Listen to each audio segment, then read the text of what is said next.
How important is the oral hygiene? People don't take care and they don't come to a dentist or their doctor unless until they have a problem. If there is a problem at the initial stages, then it can be corrected. So how much toothpaste is, enough for regular brushing? To improve their sales, Colgate had come up with this, so they increased their size of the rim. The more you push, the more paste you get. A pea-sized amount of toothpaste is enough. Is there any one particular brand that you really recommend to your patients? There are certain doctors who recommend for Do you have salt in your toothpaste? Do you have clove in your toothpaste? toothpaste nowadays has become biryani. It has everything.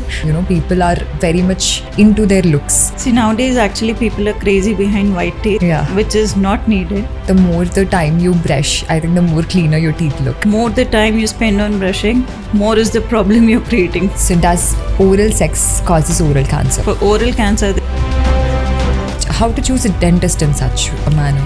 there is some issue and it has to be treated. Why is he telling you to go for this treatment? Why not that treatment? Why is it required? Is it still necessary?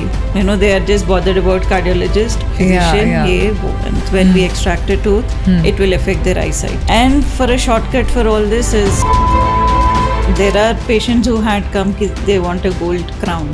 So we have to do it. What will be the earnings of a dentist? It can start from 5 lakhs and it can go up to crores. What advice would you give to the new dentist who is just starting the practice? Practice wholeheartedly. Okay. Don't be so commercial.